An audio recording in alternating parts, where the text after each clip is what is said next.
Hello दोस्तों, Arya technical classes के YouTube channel पर आपका स्वागत है।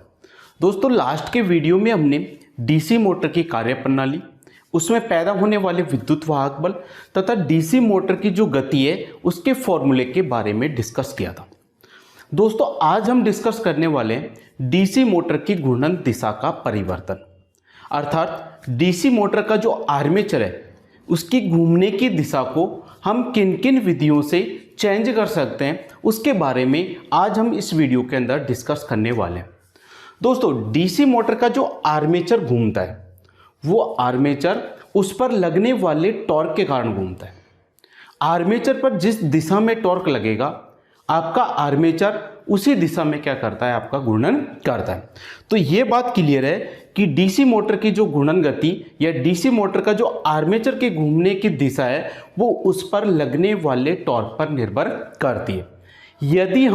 यदि हम डीसी मोटर में लगने वाले टॉर्क की दिशा को चेंज कर दें तो डीसी मोटर में या डीसी मोटर के जो आर्मेचर है उसके घूमने की दिशा भी चेंज हो जाएगी। अर्थात हमको डीसी मोटर के आर्मेचर पर लगने वाले टॉर्क की दिशा को क्या करना है, चेंज करना है। जैसे ही टॉर्क की दिशा चेंज होगी तो आर्मेचर के घूमने की दिशा भी चेंज हो जाएगी।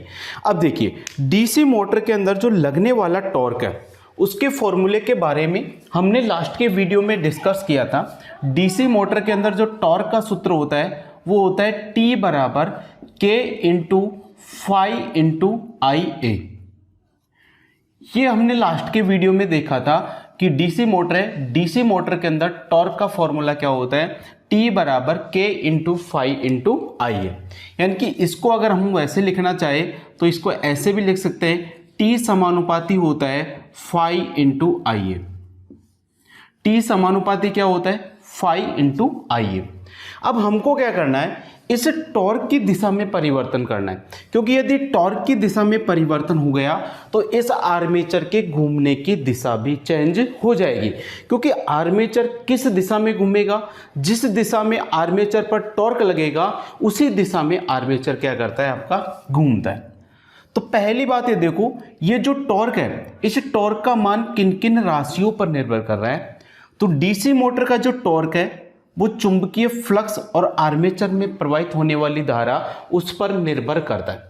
क्या डीसी मोटर के अंदर पैदा होने वाला टॉर्क फील्ड वाइंडिंग में पैदा होने वाले चुंबकीय फ्लक्स और आर्मेचर में प्रवाहित होने वाली धारा पर निर्भर करता है। अगर मैं इस फील्ड वाइंडिंग के चुंबकीय फ्लक्स या फिर आर्मेचर वाइंडिंग में प्रवाहित होने वाली धारा की दिशा को चेंज कर दूं तो इसमें पैदा होने वाले टॉर्क का मान भी क्या हो जाएगा, चेंज हो जाएगा। देखिए, इस पे समझते हैं चित्र में। ये एक डीसी मोटर का डायग्राम है, ये इसका आर्मेचर है, ये इसकी क्या है, शंट फील्ड वाइंडिंग है। इस आर्मेचर और शंट फील्ड वाइंडिंग को हमने समांतर क्रम में जोड़ रखा है।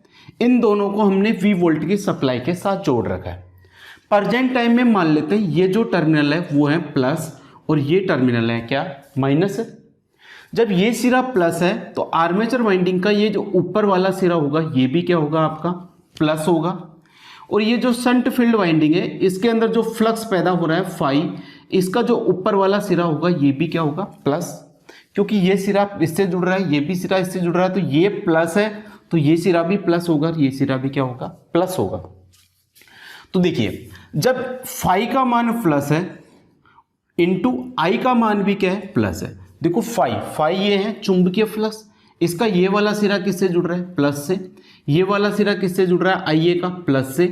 अब तो इन दोनों का मान यदि प्लस है तो टॉर्क का मान भी क्या होगा, प्लस होगा। टॉर्क का मान प्लस होने का मतलब है, मान लेते हैं अपन हमारा जो आर्मेचर है, डीसी मोटर का जो आर्मेचर है वो क्लॉकवाइज डायरेक्शन में घूम रहा है। कौन सी डायरेक्शन में घूम रहा है, क्लॉकवाइज, यानी कि घड़ी की दिशा में घूम रहा है। किस में घूम रहा है, घड़ी की दिशा में। अब जब तक इस प्लस में चेंज नहीं होगा, इस टॉर्क के मान में चेंज नहीं होगा, तब तक इस मोटर की घूमने की दिशा चेंज नहीं होगी। अब चाहे ऊपर वाले सिरे देख लो चाहे नीचे वाले सिरे देख लो। नीचे वाला सिरा देखो, आर्मेचर वाइंडिंग का ये सिरा किससे जुड़ा हुआ है, माइनस से। ये सिरा किससे जुड़ा हुआ है, माइनस से। जब आर्मेचर वाइंडिंग का, जब इस आर्मेचर वाइंडिंग का ये वाला सिरा माइनस से जुड़ा हुआ हो और ये वाला सिरा भी किससे जुड़ा हो, माइनस। आर्मेचर वाइंडिंग का दूसरा सिरा देखिए किससे जुड़ रहा है, माइनस से। फील्ड वाइंडिंग का दूसरा सिरा देखिए किससे जुड़ रहा है, माइनस से। माइनस को माइनस से गुणा करो तो भी क्या आएगा, प्लस आएगा। मतलब चाहे इन सिरों से अपन टॉर्क का मान निकालें, चाहे इन सिरों से टॉर्क का मान निकालें, दोनों के सिरों से ही अपन को जो टॉर्क मिलता है उसकी दिशा समान रहती है। मतलब प्रेजेंट टाइम में ये जो आपका आर्मेचर है, डीसी मोटर का जो आर्मेचर है वो घड़ी की दिशा में घूम रहा है। यहाँ तक क्लियर। अब हमको क्या करना है, इस मोटर के आर्मेचर की घूर्णन दिशा को चेंज करना है। अब मैंने बताया यदि मोटर के आर्मेचर की घूर्णन दिशा को चेंज करना है तो इस टॉर्क के मान में चेंज करना पड़ेगा। इस टॉर्क को, ये जो प्लस आ रहा है, इस प्लस को हमको क्या बनाना पड़ेगा, माइनस बनाना पड़ेगा। इस टॉर्क के मान में यदि हमने परिवर्तन कर दिया तो मोटर के घूमने की दिशा भी क्या हो जाएगी, आपकी चेंज हो जाएगी। अब देखिए टॉर्क का मान माइनस कब हो सकता है, जब कोई संख्या गुणा में, ये दोनों संख्या गुणा में, अगर इनमें से किसी भी एक संख्या तो मैं लूँ क्या, प्लस, और दूसरी संख्या को क्या लूँ मैं, माइनस। तो प्लस को माइनस से गुणा करेंगे तो ही तो माइनस आ सकता है। एक संख्या को तो लूँ क्या, प्लस, एक संख्या का मान तो किस में ले, प्लस में, दूसरी संख्या का मान किस में ले, माइनस में, तब इन दोनों का गुणनफल किस में आएगा, माइनस में आएगा। या फिर हम क्या कर सकते हैं, ये जो 5 वाला है इसके मान को ले हम माइनस और दूसरे के मान को हम ले प्लस, तो भी टॉर्क का मान क्या आ जाएगा, माइनस आ जाएगा। और जैसे ही टॉर्क का मान प्लस से माइनस होगा तो मोटर के घूमने की दिशा भी क्या हो जाएगी, चेंज हो जाएगी। तो देखिए टॉर्क को चेंज करने के लिए हमको फाई या आईए इन दोनों में से किसी एक का मान चेंज करना पड़ेगा। क्या, फाई का या फिर जो आई है, इन दोनों में से किसी एक का मान क्या करना पड़ेगा, हमको चेंज करना पड़ेगा।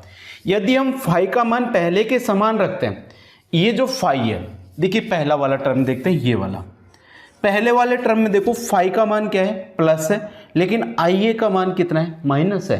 आई ए का मान क्या है, माइनस। अब फाई का मान प्लस, मतलब फाई, तो ये जो फाई है इसका ये वाला टर्मिनल तो इस सप्लाई टर्मिनल के प्लस से ही क्या होगा, जुड़ा होगा, तब तो फाई का मान क्या आएगा, प्लस। अब इस आई ए के मान को हमको क्या करना है, माइनस करना है। अब इस आई ए के मान को हम माइनस कैसे कर सकते हैं, तो आई ए के मान को माइनस करने के लिए हमको ये जो आर्मेचर वाइंडिंग के जो टर्मिनल है, इन टर्मिनलों को क्या करना पड़ेगा, चेंज करना पड़ेगा।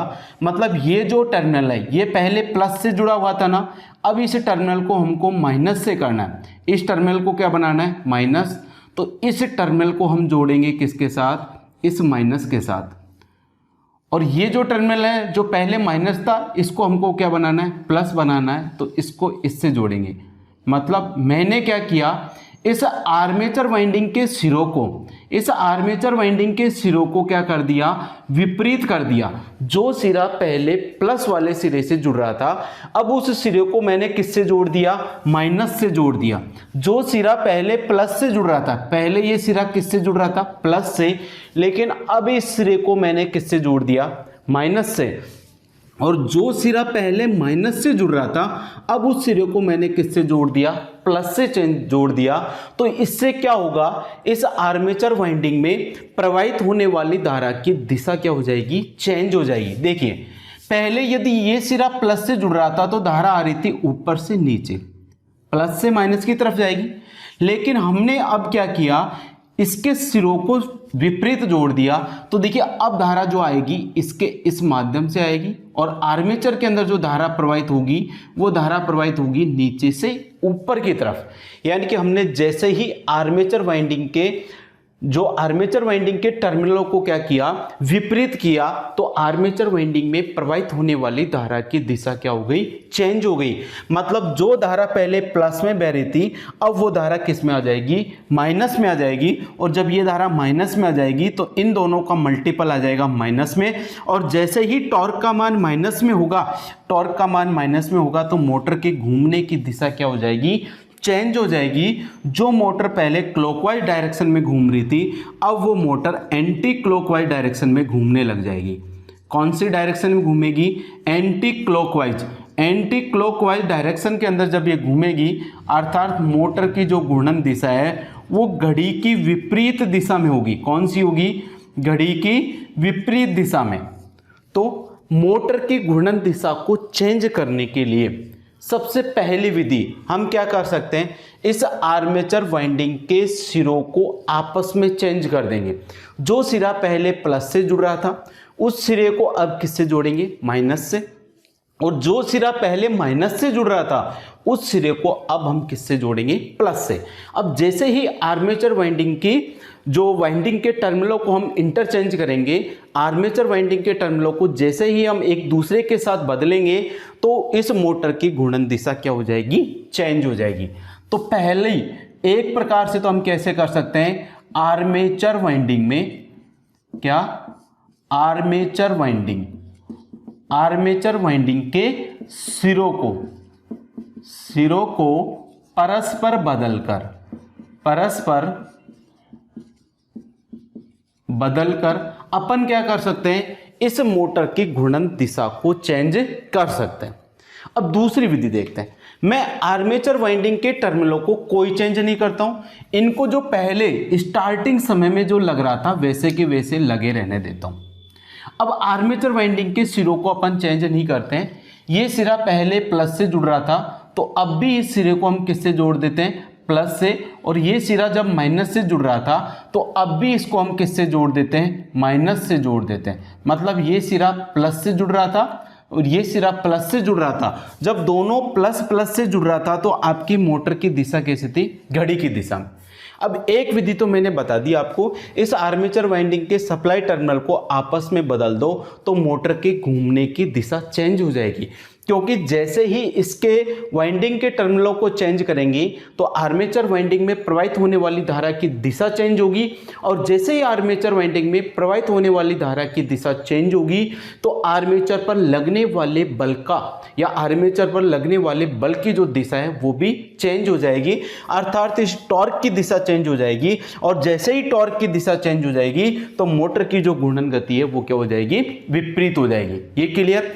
अब हम इस आर्मेचर वाइंडिंग के साथ कोई परिवर्तन नहीं करते, लेकिन इस फील्ड वाइंडिंग के टर्मिनलों को हम आपस में परिवर्तित कर देते हैं। अब क्या करते हैं हम, ये जो फील्ड वाइंडिंग है इसके सिरों को चेंज कर दें। अब आर्मेचर वाइंडिंग को तो पहले की डायरेक्शन में रखते हैं। अब मैं क्या करता हूं, इस फील्ड वाइंडिंग का जो सिरा पहले प्लस के साथ जुड़ा हुआ था, ये सिरा पहले किसके साथ जुड़ा हुआ था? प्लस से। तो जो सिरा पहले प्लस से जुड़ रहा था उसको तो अब हम जोड़ देते हैं माइनस के साथ। किसके साथ जोड़ देते हैं? माइनस के साथ। और जो सिरा माइनस के साथ जुड़ रहा था उस सिरे को अब हम जोड़ देते हैं किसके साथ? प्लस के साथ जोड़ देते हैं। यानी कि अब हमने क्या किया, ये जो फील्ड वाइंडिंग है इस फील्ड वाइंडिंग के टर्मिनलों को एक दूसरे के साथ क्या कर दिया? इंटरचेंज कर दिया। इस फील्ड वाइंडिंग के सिरों को, जो सिरा पहले प्लस के साथ जुड़ रहा था अब उस सिरे को किसके साथ जोड़ दिया? माइनस के साथ। और जो सिरा पहले माइनस के साथ जुड़ रहा था उसको हमने जोड़ दिया प्लस से। अब किसकी दिशा में चेंज किया हमने? फ्लक्स की में। यानी कि फ्लक्स को जो पहले प्लस था अब उसको किस में बना दिया? माइनस को। लेकिन आर्मेचर की दिशा में चेंज नहीं कर रहे हम। आर्मेचर को अभी भी किस में बनाया हुआ है हमने? प्लस। जो पहले आर्मेचर, इसको मिटा दो, इससे समझ में जाएगा। देखिए पहले फ्लक्स किस में था? प्लस में था। तो फ्लक्स की दिशा को चेंज करके मैंने क्या बना दिया? माइनस। और पहले आर्मेचर धारा प्लस थी तो अब भी आर्मेचर धारा प्लस है। यानी कि दोनों में से किसी एक के मान में ही हम क्या करते हैं? परिवर्तन करते हैं। अगर दोनों में से हम किसी एक के मान में परिवर्तन करेंगे तो ही इस आर्मेचर पर लगने वाले बल की दिशा चेंज होगी। और जब आर्मेचर पर लगने वाले बल की दिशा चेंज होगी तब ही इस मोटर की घूर्णन दिशा क्या होगी? आपकी चेंज होगी। तो अब हमने फील्ड वाइंडिंग के टर्मिनलों को आपस में चेंज कर दिया, आपस में इंटरचेंज कर दिया। तो जैसे ही फील्ड वाइंडिंग के टर्मिनलों को एक दूसरे के साथ परिवर्तित करेंगे तो इस फील्ड वाइंडिंग में प्रवाहित होने वाली धारा की दिशा चेंज होगी। जो धारा पहले ऊपर से नीचे की तरफ आ रही थी तो अब ये धारा नीचे से किस तरफ जाएगी, ऊपर की तरफ जाएगी। देखिए ऐसे आएगी यहाँ से वाइंडिंग के अंदर, देखिए वाइंडिंग के अंदर ये जो धारा है अब नीचे से ऊपर की तरफ जाएगी, और जैसे ही वाइंडिंग में प्रवाहित धारा की दिशा चेंज होगी तो उसके अंदर पैदा होने वाले चुंबकीय फ्लक्स की दिशा भी क्या हो जाएगी, चेंज हो जाएगी। जो फ्लक्स पहले N से S की तरफ जा रहा था, जो फ्लक्स पहले, अगर ये सिरा पहले N था, ये सिरा पहले बाद में क्या था, S, तो पहले यदि N से S की तरफ चुंबकीय फ्लक्स जा रहा था, अब जैसे ही इस फील्ड वाइंडिंग के सप्लाई टर्मिनल को मैं चेंज करूंगा तो इनके अंदर ये जो ध्रुव है इनकी पोलैरिटी चेंज हो जाएगी। जो सिरा पहले N था वो बन जाएगा S, और जो S था वो क्या बन जाएगा, N बन जाएगा। अब जैसे ही इनके ध्रुव चेंज होंगे तो इसके अंदर पैदा होने वाला जो चुंबकीय फ्लक्स है उसकी दिशा भी क्या हो जाएगी, चेंज हो जाएगी, क्योंकि चुंबकीय बल रेखाएं हमेशा उत्तरी ध्रुव से दक्षिणी ध्रुव की तरफ गति करती है। यदि ये पहले N और ये S था तो चुंबकीय फ्लक्स जाएगा इस डायरेक्शन में, लेकिन जैसे ही इस फील्ड वाइंडिंग के टर्मिनलों को मैं आपस में चेंज करूंगा, इसमें प्रवाहित होने वाली धारा की दिशा को चेंज करूंगा, तो ये ध्रुव भी आपस में चेंज हो जाएंगे। S की जगह बन जाएगा N और N की जगह बन जाएगा S। अब जैसे ही ध्रुव चेंज होंगे तो इसके अंदर पैदा होने वाले चुंबकीय फ्लक्स की दिशा भी चेंज हो जाएगी, और जैसे ही चुंबकीय फ्लक्स की दिशा चेंज होगी तो आर्मेचर पर लगने वाले बल की दिशा चेंज होगी, और जैसे ही आर्मेचर पर लगने वाले बल की दिशा चेंज होगी तो मोटर के घूमने की दिशा भी क्या हो जाएगी, आपकी परिवर्तित हो जाएगी। तो दूसरा हमने क्या देखा, इस मोटर की यदि हम फील्ड वाइंडिंग के सिरों को, किसका, दूसरा हमने क्या देखा, फील्ड वाइंडिंग के सिरों को, फील्ड वाइंडिंग के सिरों को आपस में बदलकर, फील्ड वाइंडिंग के सिरों को परस्पर बदलकर, परस्पर बदलकर भी हम इस मोटर की घूर्णन दिशा को चेंज कर सकते हैं। अब दो विधि देखी, दोनों में से हमने एक बार एक वाइंडिंग को तो पहले जैसी स्थिति में रखा, दूसरी वाइंडिंग के ध्रुवों को आपस में चेंज किया। दोनों में से किसी एक वाइंडिंग के ध्रुव को जैसे ही हमने चेंज किया तो आर्मेचर पर लगने वाले जो टॉर्क था उस टॉर्क की दिशा चेंज हो गई। जो टॉर्क पहले प्लस था, अब वो किस में हो गया, माइनस में। तो जैसे ही टॉर्क का मान माइनस होगा तो इस पर लगने वाले जो घुमाव बल है उसकी दिशा चेंज होगी, और जैसे ही बल की दिशा चेंज होगी तो मोटर का आर्मेचर क्या हो जाएगा, घूम जाएगा। अब देखते हैं, यदि मैं क्या करता हूं, इस फील्ड वाइंडिंग के टर्मिनलों को भी चेंज कर दूं और इस आर्मेचर वाइंडिंग के सिरों को भी चेंज कर दूं। फील्ड और आर्मेचर, अभी तक तो केवल हमने दोनों में से किसी एक की दिशा में चेंज किया था, लेकिन अब हम क्या करते हैं, इन दोनों की दिशा में चेंज कर देते हैं। दोनों की दिशा में चेंज कैसे कर देते हैं, फील्ड वाइंडिंग का जो सिरा प्लस से जुड़ रहा था उसको किससे जोड़ दिया, माइनस से। जो सिरा माइनस से जुड़ रहा था उसको किससे जोड़ दिया, प्लस से। ऐसे कैसे, आर्मेचर वाइंडिंग का जो सिरा प्लस से जुड़ रहा था, अब उसको हमने जोड़ दिया माइनस के साथ। किसके साथ जोड़ दिया, माइनस के साथ। और जो सिरा माइनस के साथ जुड़ रहा था अब उसको हमने जोड़ दिया प्लस के साथ। अब उसको किसके साथ जोड़ दिया हमने, प्लस के साथ। तो देखिए ये वाला सिरा, ये सिरा देखो यहाँ पर माइनस माइनस माइनस, तो ये वाला सिरा जो IA है अब वो क्या बन गया, माइनस। ऐसे पहले फ्लक्स किस में था, प्लस में था, लेकिन जैसे ही सिरों को चेंज किया तो देखिए ये सिरा माइनस, तो ये भी माइनस, ये भी माइनस, ये भी माइनस, तो अब ये सिरा क्या हो गया, आपका माइनस हो गया। मतलब IA का जो मान है वो भी किस में हो गया, माइनस में, और जो फाई है उसका मान भी किस में हो गया, माइनस में।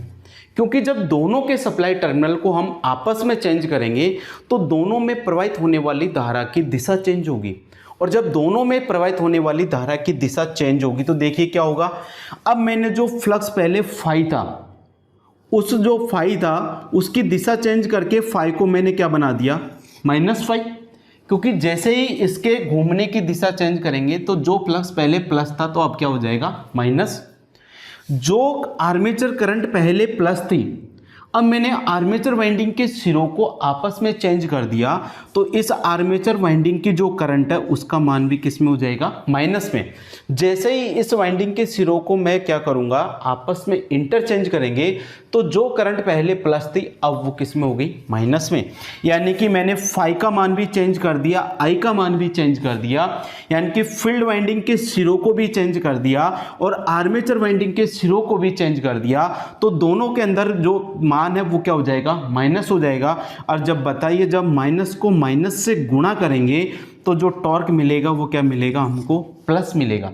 माइनस माइनस को गुणा करने पर हमेशा क्या आता है, प्लस।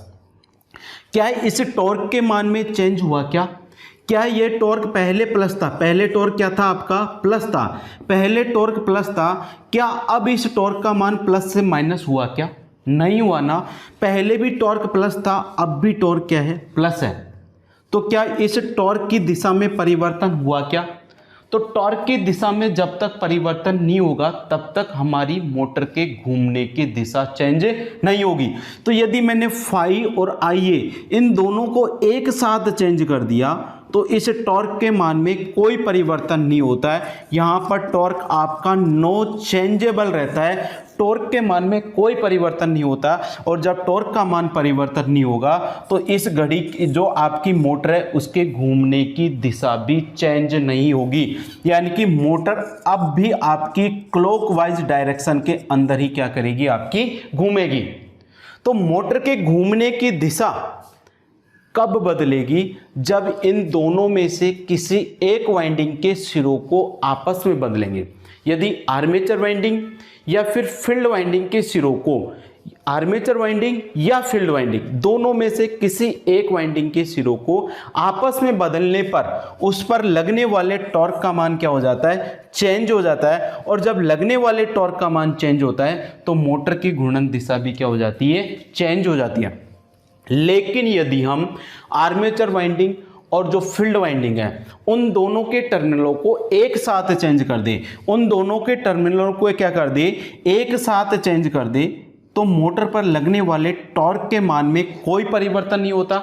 मोटर पर जो बल लग रहा है उसकी दिशा में कोई परिवर्तन नहीं होता है। और जब मोटर पर लगने वाले बल की दिशा में परिवर्तन नहीं होगा तो मोटर की घूर्णन दिशा भी चेंज नहीं होगी। ये बात क्लियर? तो समझ में आ गया आपके कि मोटर की घूर्णन दिशा को परिवर्तित करने के लिए दो में से किसी एक वाइंडिंग के सिरों को आपस में इंटरचेंज करेंगे। ठीक है, अब यदि मैं क्या करूं, ठीक है, इतना समझ में आया। अब इनको मैं पहले वापस, जैसे पहले वाली कंडीशन में लग रही थी अपनी वाइंडिंग, इनको वापस उसी ही कंडीशन में जोड़ देता हूं।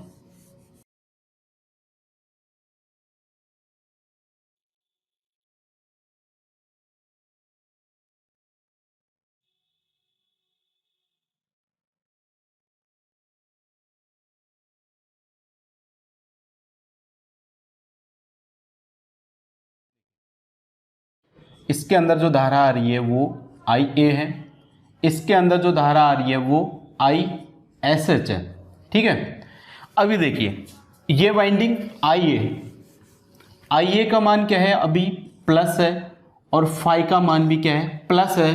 तो आपके जो आर्मेचर है वो कौन सी दिशा में घूम रहा है, आपका घड़ी की दिशा में घूम रहा है। कौन सी दिशा में, घड़ी की दिशा में। इतना क्लियर है? अब मैंने क्या किया, इन दोनों की वाइंडिंग में कोई परिवर्तन नहीं किया, इनकी वाइंडिंग जैसे लगी हुई थी वैसे की वैसी लगी रहने देते हैं, वाइंडिंग के अंदर कोई परिवर्तन नहीं करते। लेकिन मैं क्या करता हूं, ये जो आपका सप्लाई टर्मिनल है, ये जो आपकी सप्लाई वोल्टेज है, सप्लाई वोल्टेज देखिए पहले अभी प्रेजेंट टाइम में ये सिरा किससे जुड़ा हुआ है, प्लस से, और ये सिरा किससे जुड़ा हुआ है, माइनस से। जब ये सिरा प्लस से और ये सिरा माइनस से जुड़ा हुआ है तो आपका आर्मेचर किस दिशा में घूम रहा है, घड़ी की दिशा में घूम रहा है। किस दिशा में घूम रहा है, घड़ी की दिशा में। लेकिन अब मैं क्या करता हूं, इस सप्लाई टर्मिनल के सिरों को आपस में चेंज कर देता हूं, सप्लाई टर्मिनल के सिरों को ही चेंज कर देता हूं। जो अपन इनपुट में सप्लाई दे रहे थे उन दोनों सिरों को आपस में एक दूसरे के साथ क्या कर देते हैं, हम बदल देते हैं, एक दूसरे के साथ बदल देते हैं। मतलब जो सिरा पहले माइनस के साथ जुड़ रहा था अब उस सिरों को किससे जोड़ देते हैं, प्लस से, और जो सिरा पहले प्लस से जुड़ रहा था अब उस सिरे को हम किससे जोड़ देते हैं, माइनस में। इस सप्लाई टर्मिनल या फिर जो भी बैटरी है या जो भी डीसी वैद्युतिक स्रोत है उनके सिरों को आपस में क्या कर दिया, चेंज कर दिया। या फिर ऐसे समझ लो इसको, यहां पर मैं एक बैटरी लगा देता हूं, ठीक है, ये बैटरी थी पहले, ये सिरा प्लस, ये आपकी बड़ी प्लेट प्लस और छोटी प्लेट क्या होती है, माइनस। तो इसके अंदर जो धारा बह रही थी वो इस दिशा में जा रही थी, ये सिरा प्लस था, ये सिरा प्लस था, ये सिरा माइनस से जुड़ा हुआ था। तब तो आपका आर्मेचर किस दिशा में घूम रहा है, घड़ी की दिशा में। अब क्या करता हूं मैं, इस बैटरी के जो टर्मिनल है इनको आपस में चेंज कर देता हूं, जो भी आपका सप्लाई स्रोत है उसके सिरों को ही चेंज कर देते हैं।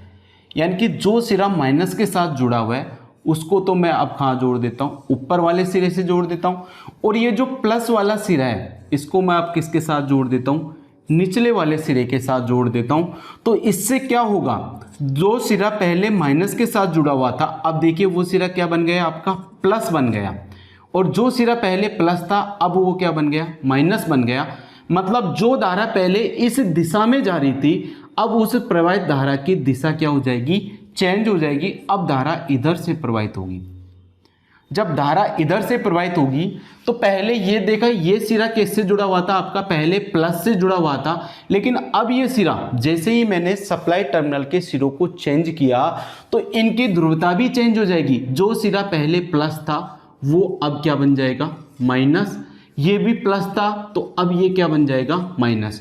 क्योंकि प्लस की जगह माइनस हो गया तो जहां जहां भी आपको प्लस दिखाई दे रहा है वो सारे क्या बन जाएंगे, आपके माइनस बन जाएंगे। मतलब आर्मेचर वाइंडिंग के सिरे और फील्ड वाइंडिंग के अंदर दोनों में प्रवाहित होने वाली धारा की दिशा चेंज हो रही है। जो धारा पहले आर्मेचर में ऊपर से नीचे की तरफ आ रही थी, फील्ड में भी जो धारा पहले ऊपर से नीचे की तरफ आ रही थी, लेकिन इस सप्लाई स्रोत के सिरों को चेंज करते ही इसके अंदर प्रवाहित होने वाली धारा की दिशा चेंज हो जाएगी।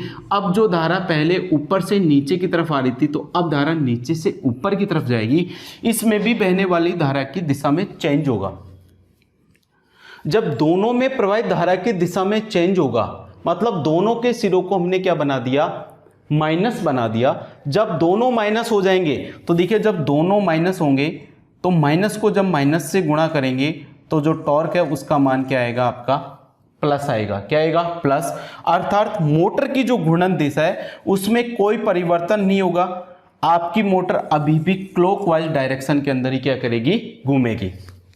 तो इस प्रकार हमने देखा कि मोटर की यदि घूर्णन दिशा को चेंज करना है तो दोनों में से किसी एक वाइंडिंग के अंदर ही धारा की दिशा चेंज करनी पड़ेगी। अगर दोनों के अंदर धारा की दिशा चेंज हो गई तो मोटर के घूमने की दिशा भी चेंज नहीं होगी। समझ में आ गया? ठीक है, अब इसको अपन नोट कर लेते हैं।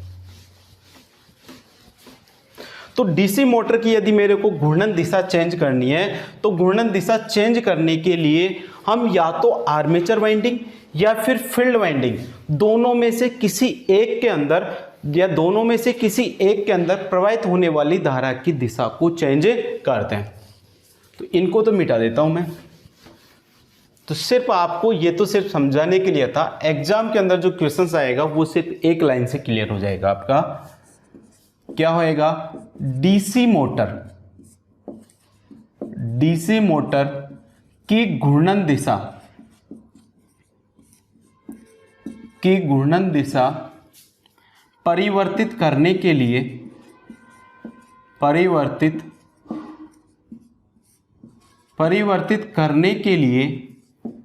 या तो आर्मेचर वाइंडिंग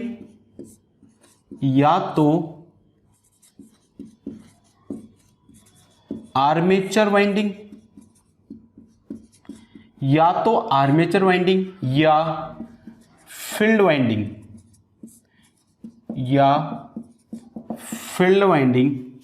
के टर्मिनल को आपस में बदलते हैं या फिर चेंज करते हैं। तो यदि डीसी मोटर की मेरे को घूर्णन दिशा चेंज करनी है तो या तो आर्मेचर वाइंडिंग या फिर फील्ड वाइंडिंग, इनके टर्मिनलों को आपस में क्या करेंगे, बदलेंगे। दोनों में से किसी एक वाइंडिंग के टर्मिनल को ही अपन क्या करेंगे, बदलेंगे। आगे देखिए, यदि फील्ड वाइंडिंग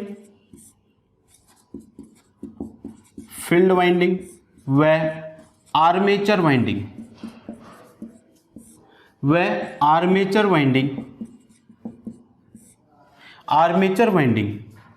दोनों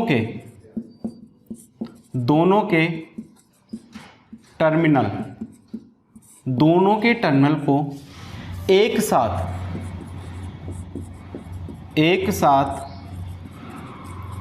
परिवर्तित करने पर मोटर की घूर्णन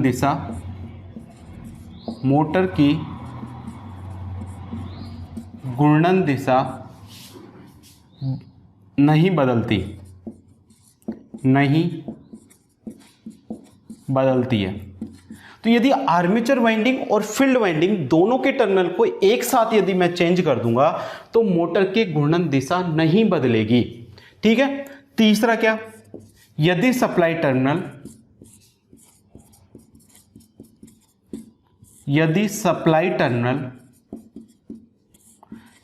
टर्मिनल को आपस में परिवर्तित करने पर मोटर की घूर्णन दिशा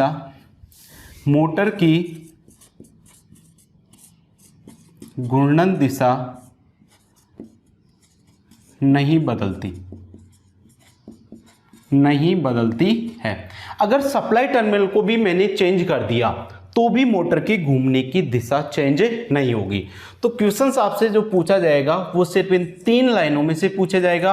आपको केवल ये 3 लाइनें याद रखनी है। यदि हमको मोटर की घूर्णन दिशा चेंज करनी है तो आर्मेचर वाइंडिंग या फील्ड वाइंडिंग दोनों में से किसी एक वाइंडिंग के टर्मिनलों को आपस में चेंज करना पड़ेगा।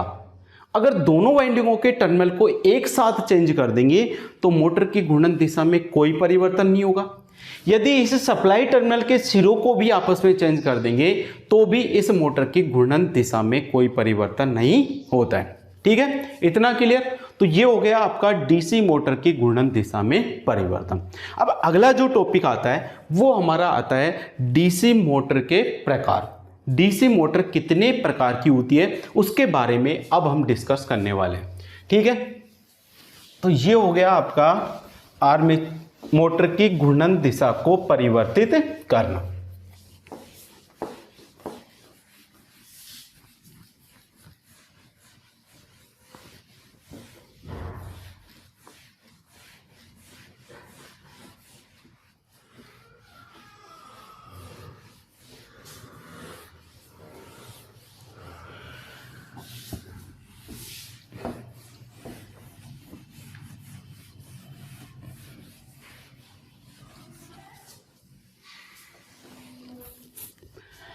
अगला जो टॉपिक है वो है हमारा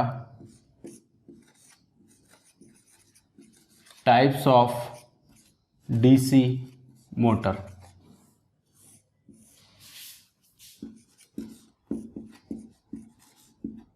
डीसी मोटर के प्रकार। देखिए, डीसी मोटर के यदि प्रकार की बात करें तो जो डीसी मोटर है वो मुख्य रूप से 3 प्रकार की होती है। क्या, डीसी मोटर मुख्य रूप से कितने प्रकार की होती है? 3 प्रकार की होती है, जिसमें जो पहला प्रकार है वो आती है आपकी सीरीज मोटर। कौन सी मोटर आती है आपकी? सीरीज, या फिर बोल सकते हो इसको हिंदी में श्रेणी मोटर। श्रेणी मोटर, या फिर इसको बोला जाता है श्रृंखला मोटर। क्या, श्रृंखला मोटर, या फिर इसको हम लिखेंगे सीरीज मोटर। क्या लिखेंगे इसको? Series motor. सेकंड जो मोटर होती है वो होती है आपकी शंट मोटर। क्या होती है? शंट मोटर, या फिर इसको बोलेंगे हम क्या? पार्श्व मोटर। क्या बोलेंगे? पार्श्व मोटर, या फिर इसको लिखेंगे हम किस में? इंग्लिश में शंट मोटर। तीसरी जो मोटर होती है वो होती है आपकी कंपाउंड मोटर। कौन सी होती है? कंपाउंड मोटर, या फिर इसको हम बोल सकते हैं मिश्रित मोटर। क्या बोल सकते हैं? मिश्रित मोटर। और इंग्लिश में हम लिखेंगे इसको क्या? कंपाउंड। तो जो मोटर होती है वो मुख्य रूप से कितने प्रकार की होती है? आपकी 3 प्रकार की होती है। श्रेणी या श्रृंखला मोटर, शंट या फिर पार्श्व मोटर, कंपाउंड या फिर मिश्रित मोटर। ये 3 क्या है? इस डीसी मोटर के क्या है? प्रकार है। अब हमने जैसे जनरेटर के अंदर देखा था, जैसे जनरेटर के अंदर 3 प्रकार देखे, श्रेणी, शंट और कंपाउंड। तो श्रेणी जनरेटर के अंदर हमने पढ़ा था, अगर फील्ड वाइंडिंग को आर्मेचर के श्रेणी क्रम में जोड़ दे तो वो जनरेटर क्या बन जाता है? श्रेणी जनरेटर। अब जनरेटर और मोटर की संरचना बिल्कुल क्या होती है? समान। केवल किसमें फर्क होता है? मोटर और जनरेटर की जो बॉडी होती है, योक होता है, उसमें फर्क होता है। मोटर की जो बॉडी होती है वो तो पूर्णतः बंद होती है, जबकि जनरेटर की बॉडी क्या होती है? थोड़ी खुली प्रकार की होती है।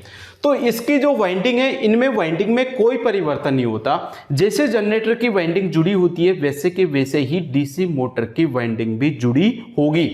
जैसे सीरीज जनरेटर के अंदर फील्ड वाइंडिंग आर्मेचर के श्रेणी क्रम में जुड़ी होती है, वैसे के वैसे ही श्रेणी मोटर में भी जो फील्ड वाइंडिंग होगी वो आर्मेचर के श्रेणी क्रम में ही जुड़ी होगी। ऐसे कैसे? जैसे शंट जनरेटर के अंदर जो फील्ड वाइंडिंग आर्मेचर वाइंडिंग के समांतर क्रम में जुड़ी होती है, वैसे के वैसे ही शंट मोटर के अंदर भी जो फील्ड वाइंडिंग होगी वो आर्मेचर के समांतर क्रम में ही जुड़ी होगी। इसी प्रकार कंपाउंड मोटर के अंदर भी फील्ड वाइंडिंग को 2 पार्ट के अंदर डिवाइड करके एक पार्ट को आर्मेचर की श्रेणी क्रम में जोड़ेंगे और दूसरे पार्ट को आर्मेचर के समांतर क्रम में अपन क्या करेंगे? जोड़ेंगे। तो इन आर्मेचर और फील्ड वाइंडिंग, इनके संयोजन के आधार पर ये जो डीसी मोटरें होती है वो 3 प्रकार की होती है। पहला है श्रेणी मोटर, दूसरी शंट मोटर और तीसरी है कंपाउंड मोटर। सबसे पहले हम डिस्कस करते हैं श्रेणी मोटर के बारे में, सीरीज मोटर के बारे में, कि ये जो सीरीज मोटर होती है वो क्या होती है और इसका उपयोग हम किन किन स्थानों पर करते हैं। सबसे पहले हम किसके बारे में बात करेंगे? श्रेणी या फिर श्रृंखला मोटर के बारे में। तो सबसे पहले हम डिस्कस करने वाले हैं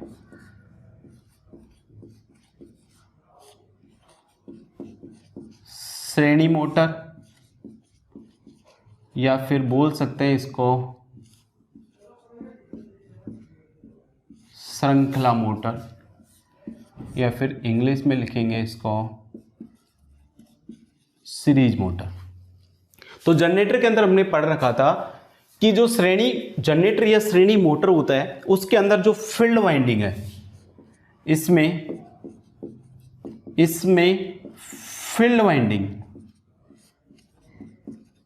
फील्ड वाइंडिंग को आर्मेचर के फील्ड वाइंडिंग को आर्मेचर के श्रेणी क्रम में, आर्मेचर के श्रेणी क्रम में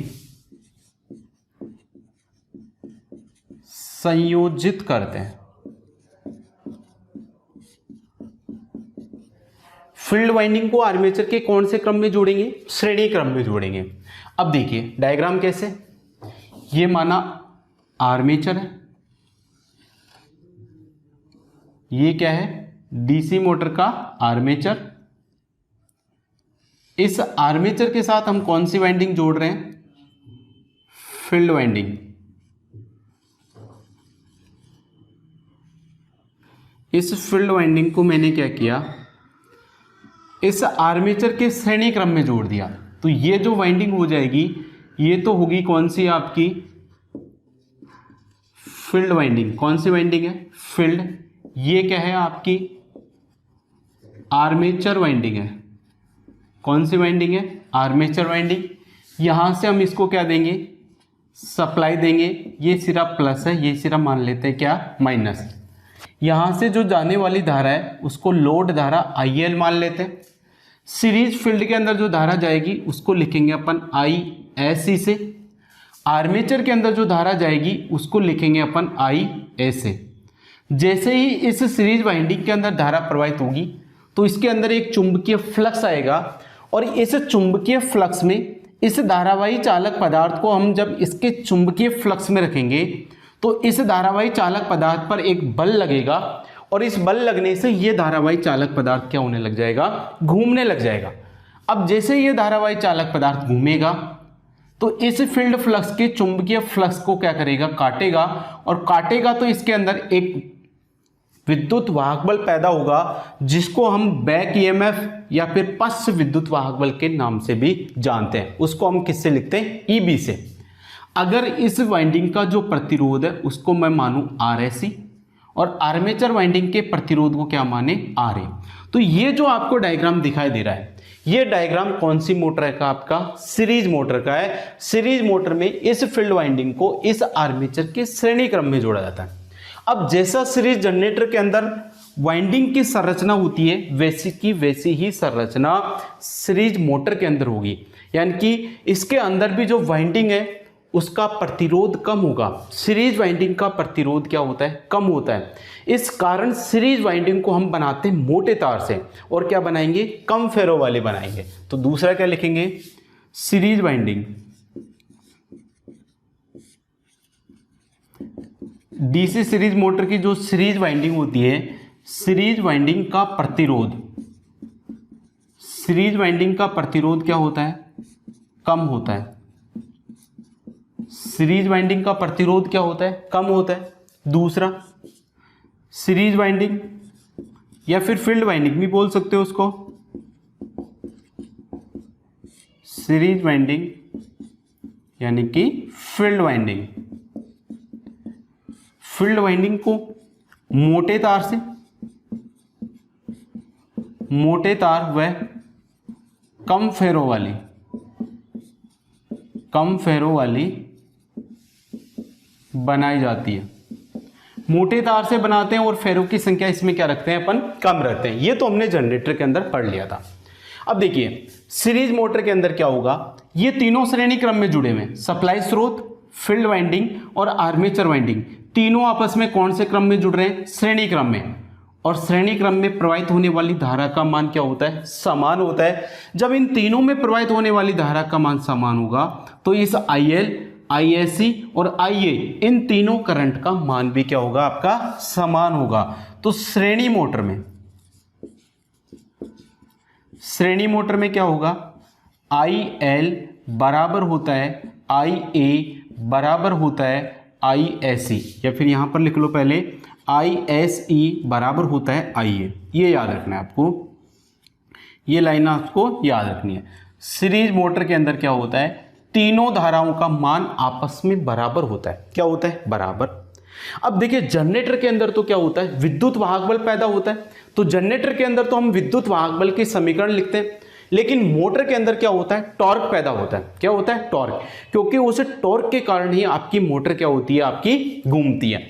तो डीसी मोटर के अंदर जो टॉर्क होता है, क्या डीसी मोटर के अंदर जो टॉर्क होता है उस टॉर्क का फॉर्मूला हमने देखा था, T समानुपाती क्या होता है, फाई इंटू IA होता है। डीसी मोटर के अंदर टॉर्क का फॉर्मूला क्या होता है, T समानुपाती फाई इंटू IA, यानी कि चुंबकीय फ्लक्स और धारा इन दोनों को गुणा कर देंगे तो किसका मान आ जाएगा, टॉर्क का मान आ जाएगा। अब देखिए ये जो फाई क्या चीज है, इस फील्ड वाइंडिंग के अंदर पैदा होने वाला चुंबकीय फ्लक्स।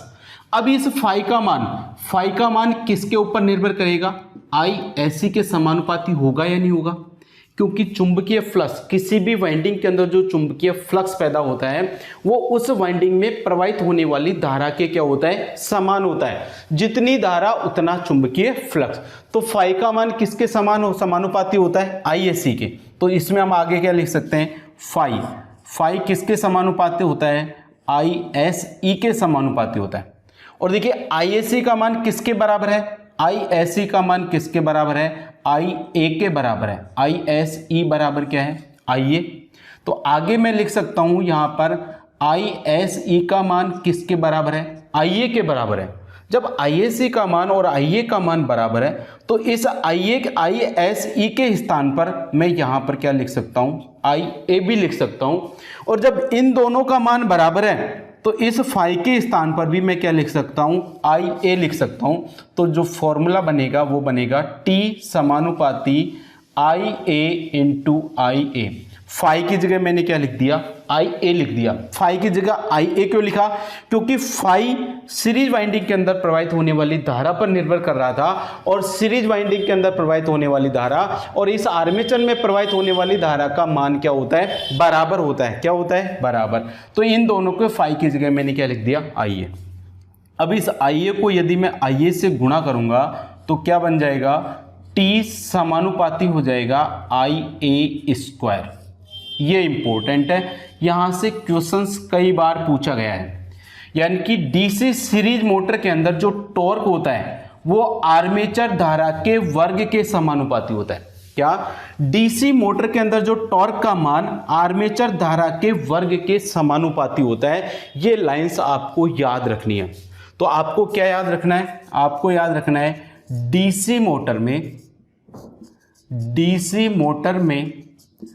टॉर्क का मान डीसी श्रेणी मोटर कर लेना। डीसी श्रेणी मोटर में टॉर्क का मान आर्मेचर धारा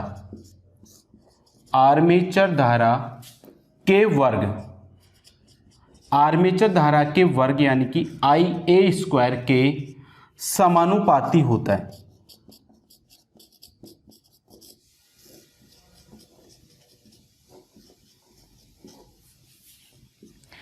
क्या, डीसी मोटर के अंदर टॉर्क का मान डीसी श्रेणी मोटर में टॉर्क का मान आर्मेचर धारा के वर्ग के समानुपाती है। इंपॉर्टेंट लाइन है, याद रखना, इसको काफी काम आएगी और इसमें से क्वेश्चंस पूछा जाता है। तो डीसी मोटर के अंदर आर्मेचर टॉर्क का मान आर्मेचर धारा के वर्ग के समानुपाती होता है। एक लाइन तो आपको ये याद रखनी है और दूसरी लाइन आपको ये याद रखनी है, श्रेणी मोटर के अंदर आई एल बराबर आई एस ई बराबर आई ए होता है। यानी कि लोड धारा का मान सीरीज वाइंडिंग में प्रवाहित होने वाली धारा और जो आर्मेचर में प्रवाहित होने वाली धारा है, इन तीनों धाराओं का मान आपस में क्या होता है, बराबर होता है। ये सारी चीजें तो हमने जनरेटर के अंदर याद कर ही ली थी। तो सिर्फ आपको यहां पर 2 लाइनें याद रखनी है अभी तक। तो डीसी सीरीज मोटर के अंदर टॉर्क का मान धारा के वर्ग के क्या होता है, समानुपाती। और अभी थोड़ी देर पहले मैंने आपको बताया था डीसी मोटर का जो आर्मेचर घूमता है वो किसके समानुपाती होता है, टॉर्क के समानुपात में होता है। टॉर्क के ऊपर डिपेंड करता है। डीसी मोटर टॉर्क क्या है, टॉर्क क्या है आपके, इसके आर्मेचर पर लगने वाला घुमाव बल, वही क्या कहलाता है, आपका टॉर्क कहलाता है। क्या कहलाता है, टॉर्क। अब देखिए इसमें से क्वेश्चंस किस किस प्रकार से पूछ सकते हैं डीसी मोटर पे, वो देखते हैं। तो इतना क्लियर हो गया, इसको मैं मिटा देता हूं।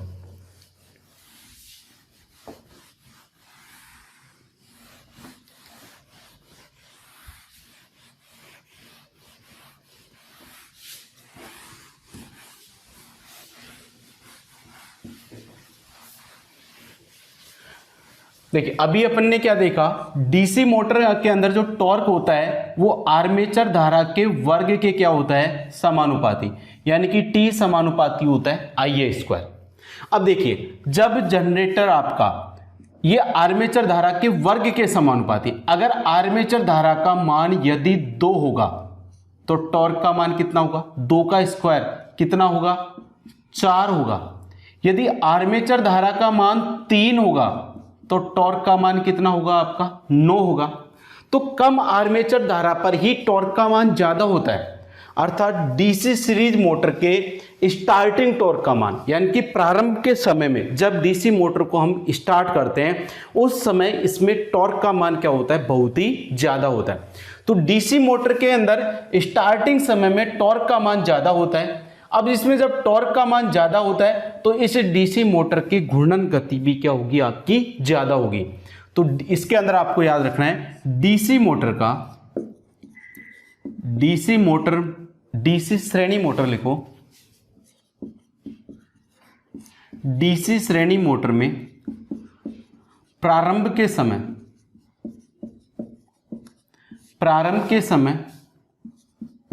टॉर्क का मान ज्यादा होता है। डीसी मोटर में प्रारंभ के समय टॉर्क का मान क्या होता है, बहुत ज़्यादा होता है। और जब टॉर्क का मान बहुत ज़्यादा होगा तो डीसी मोटर की जो आर्मेचर है उसकी घूर्णन गति भी क्या होगी, बहुत ही ज़्यादा होगी। तो देखिए डीसी श्रेणी मोटर का प्रारंभ के समय टॉर्क का मान क्या होता है, ज़्यादा होता है। जब टॉर्क का मान ज़्यादा होगा तो इसकी घूर्णन गति भी क्या होगी, ज़्यादा होगी। इस कारण डीसी मोटर को हम कभी भी नो लोड की अवस्था में चालू नहीं करते हैं। तो डीसी मोटर में प्रारंभ के समय टॉर्क का मान ज़्यादा होता है, इस कारण डीसी मोटर को नो लोड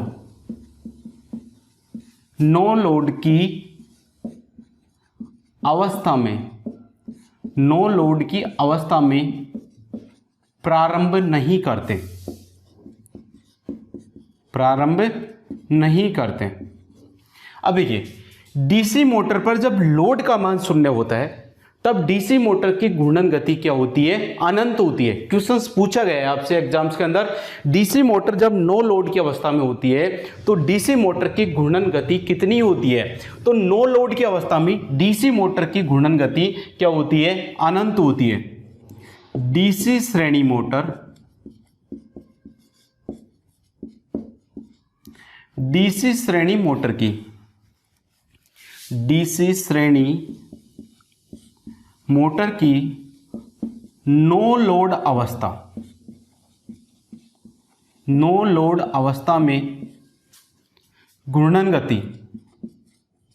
नो लोड अवस्था में घूर्णन गति क्या होती है, आपकी अनंत होती है।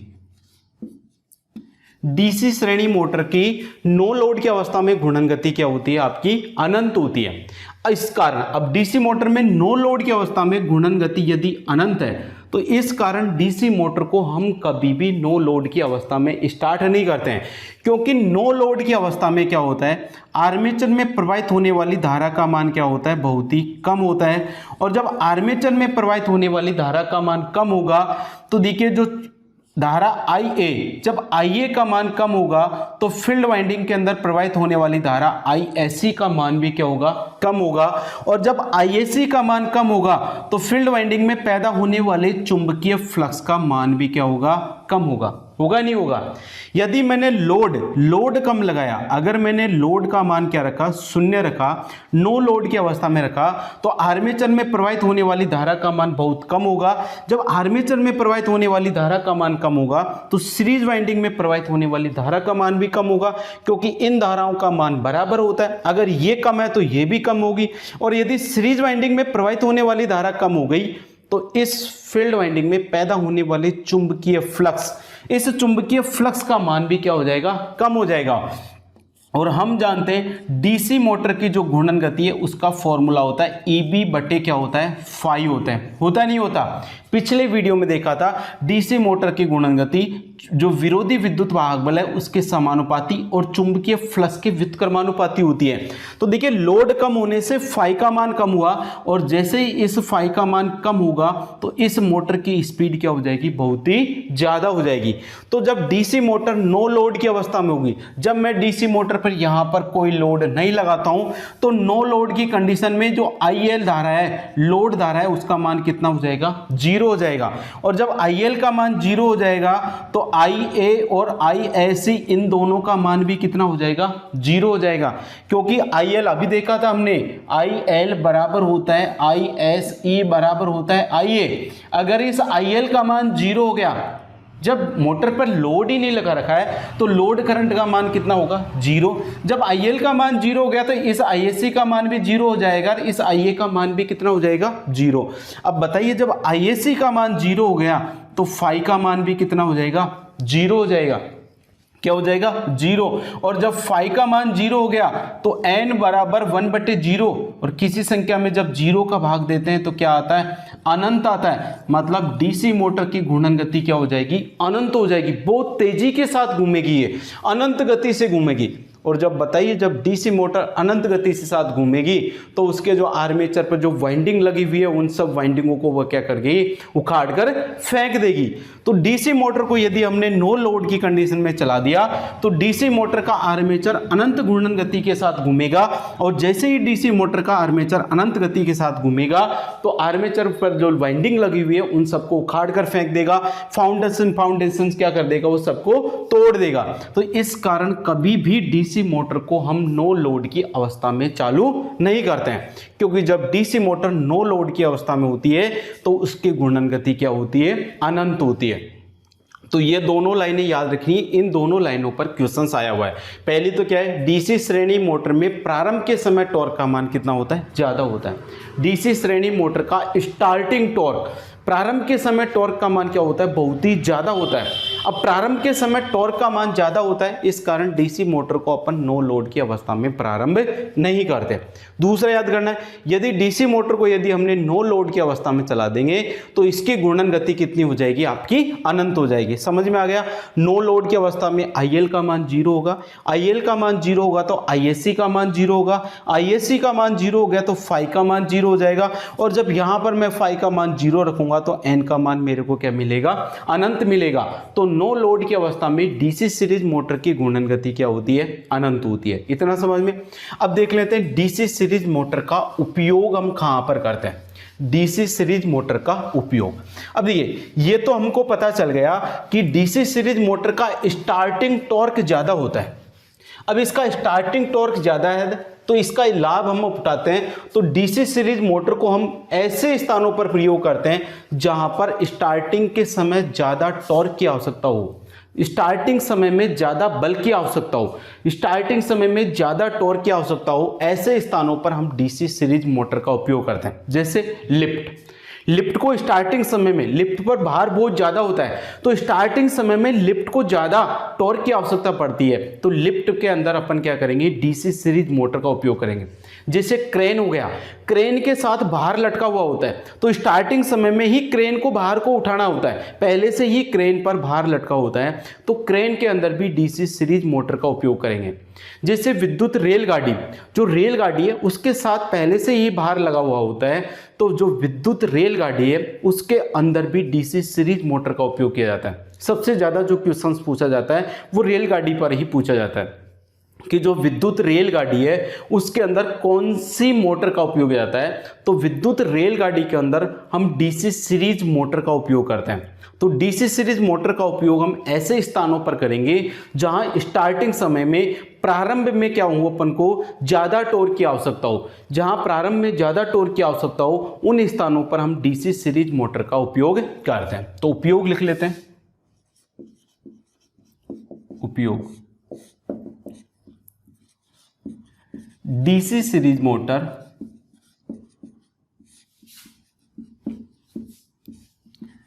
का उपयोग ऐसे स्थानों पर किया जाता है जहां प्रारंभ में उच्च टॉर्क, देखिए उच्च टॉर्क को हिंदी में हम लिखते हैं बलागुण। तो एग्जाम के अंदर या क्वेश्चंस पेपर के अंदर बलागुण आ जाए तो आपको कंफ्यूज नहीं होना है, जहां प्रारंभ में उच्च टॉर्क की आवश्यकता हो, उच्च टॉर्क की आवश्यकता हो। उदाहरण के लिए लिख सकते हो आप क्या, लिफ्ट के अंदर, दूसरा क्रेन के अंदर, कौन सा, क्रेन, तीसरा आपका रेलगाड़ी के अंदर, चौथा ट्रैक्शन कार्यों के अंदर, इन सब कार्यों के अंदर हम डीसी सीरीज मोटर का क्या करेंगे, उपयोग करेंगे। तो डीसी सीरीज मोटर का उपयोग समझ में आ गया। अब देखिए डीसी सीरीज मोटर पर एक क्वेश्चन और बनता है, रेलगाड़ी से डिपेंड। जब कोई विद्युत रेलगाड़ी है वो पहाड़ी से जब नीचे आ रही है, पहाड़ी से जब विद्युत रेलगाड़ी नीचे आती है तो उसमें जो डीसी मोटर लगी होती है वो उस कंडीशन में किसकी तरह काम करती है।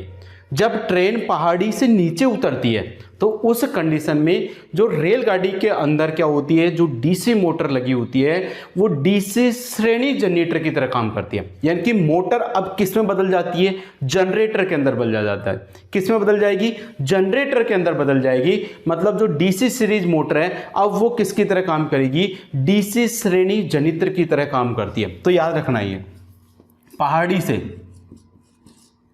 पहाड़ी से उतरते समय रेलगाड़ी में लगी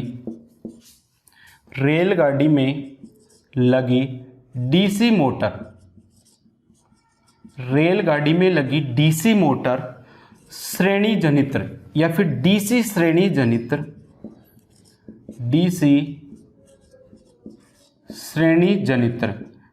यानी कि जनरेटर है, डीसी श्रेणी जनित्र या फिर जनरेटर लिख लो भाई। डीसी श्रेणी जनित्र या जनरेटर की भांति कार्य करती है।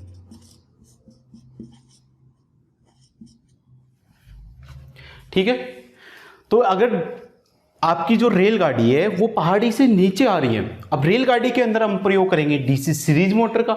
अब वो जो पहाड़ी से नीचे आती है तो वो जो मोटर है वो आपकी जनरेटर की तरह काम करती है, और जब पहाड़ी पर चढ़ेगी तब तो मोटर की तरह काम करना ही है, लेकिन जब पहाड़ी से नीचे आएगी तो मोटर बन जाती है आपका जनरेटर। और जनरेटर भी कौन सा बनता है आपका, सीरीज जनरेटर, श्रेणी जनरेटर के रूप में वो क्या करती है, आपकी काम करती है। इतना समझ में आ गया।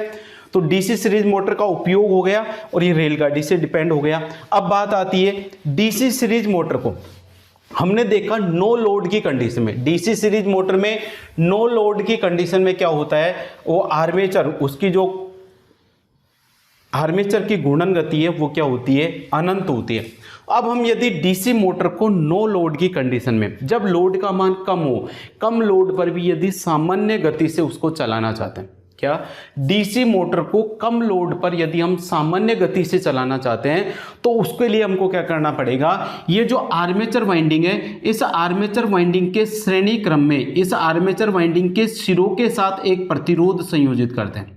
क्या डीसी सीरीज मोटर को नो लोड की अवस्था में सामान्य स्पीड से चलाने के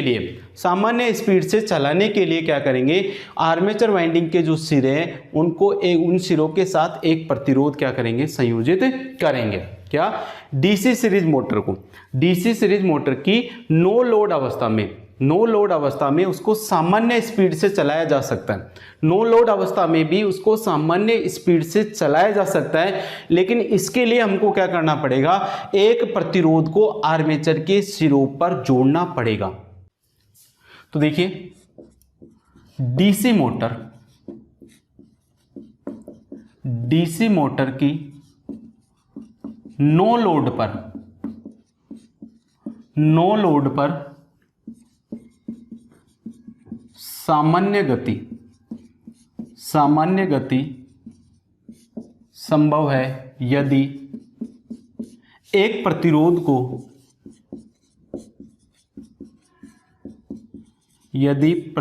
को आर्मेचर के सिरों पर जोड़ा जाए। यदि प्रतिरोध को आर्मेचर के सिरों पर जोड़ दे, एक प्रतिरोध को आर्मेचर वाइंडिंग के सिरों पर जोड़ दे, तो आपकी डीसी मोटर नो लोड की अवस्था में भी सामान्य गति से चल सकती है। तो डीसी मोटर की नो लोड पर सामान्य गति संभव है, नो लोड पर इसको सामान्य गति से चला सकते हैं। क्या करेंगे, उसके लिए एक प्रतिरोध को आर्मेचर वाइंडिंग के श्रेणी क्रम में जोड़ेंगे, क्योंकि यदि मैंने आर्मेचर वाइंडिंग के श्रेणी क्रम में प्रतिरोध जोड़ दिया तो जैसे ही मैं प्रतिरोध जोड़ूंगा तो आर्मेचर वाइंडिंग के अंदर प्रवाहित होने वाली धारा का मान कम हो जाएगा। इस प्रतिरोध के कारण क्या होगा, आर्मेचर में प्रवाहित होने वाली धारा का मान क्या होगा, कम होगा। और अपन जानते हैं डीसी मोटर के अंदर जो टॉर्क होता है वो आर्मेचर धारा के वर्ग के समानुपाती होता है। जब आर्मेचर धारा का मान कम हो गया तो इस टॉर्क का मान भी क्या हो जाएगा, कम हो जाएगा। और टॉर्क का मान कम हो जाएगा तो मोटर की गति भी क्या हो जाएगी, घट जाएगी। ठीक है। दूसरा, डीसी मोटर पर जैसे ही हम लोड का मान बढ़ाते हैं, क्या, डीसी मोटर पर जैसे ही हम लोड का मान बढ़ाते हैं तो डीसी मोटर की घूर्णन गति क्या हो जाती है, आपकी कम हो जाती है। ये भी याद रखना है। डीसी मोटर पर लोड का मान बढ़ाने पर, किसका, लोड का मान बढ़ाने पर इसकी घूर्णन गति क्या हो जाती है, आपकी कम हो जाती है।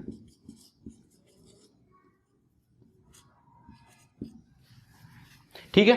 अब तीसरा क्वेश्चन पूछा जाता है, अगर ये डीसी श्रेणी मोटर है, डीसी सीरीज मोटर है, इसको हम यदि एसी सप्लाई के साथ जोड़ दें, डीसी सीरीज मोटर को गलती से यदि हम एसी सप्लाई के साथ जोड़ दें तो डीसी मोटर पर क्या घटना घटित होगी। यदि डीसी सीरीज मोटर को यदि मैंने एसी सप्लाई जोड़ दी, एसी सप्लाई दे दी, तो डीसी मोटर के अंदर क्या फर्क पड़ेगा, तो उससे क्या होगा, डीसी मोटर के अंदर अधिक चिंगारी पैदा होगी। डीसी मोटर के अंदर अधिक चिंगारी पैदा होगी, आर्मेचर और कम्यूटेटर है वहां पर चिंगारी क्या होगी, ज्यादा होगी और उसकी दक्षता क्या हो जाएगी, आपकी कम हो जाएगी।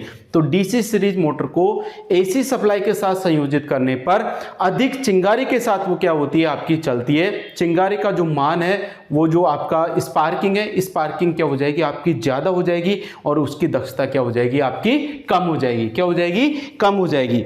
तो डीसी श्रृंखला मोटर को हम एसी सप्लाई के साथ यदि जोड़ेंगे तो वो क्या होगी, आपकी ज्यादा चिंगारी के साथ क्या होगी, आपकी चलेगी और दूसरा क्या हो जाएगी, उसकी दक्षता क्या हो जाएगी, आपकी कम हो जाएगी। तो इसको याद रखना है। इसको डीसी श्रेणी मोटर को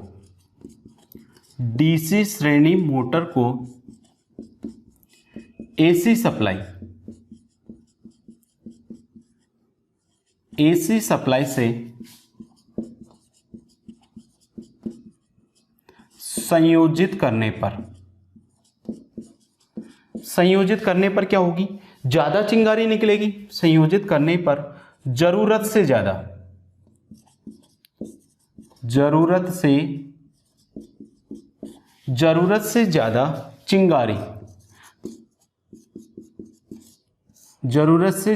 चिंगारी निकलेगी और कम दक्षता के साथ, और दक्षता, ये लिख लो, और दक्षता कम हो जाएगी। दक्षता क्या हो जाएगी, उसकी कम हो जाएगी। तो यदि हमने डीसी मोटर को एसी सप्लाई के साथ संयोजित कर दिया तो उस पर स्पार्किंग यानी कि चिंगारी का मान बढ़ जाएगी और उसकी दक्षता क्या हो जाएगी, आपकी कम हो जाएगी।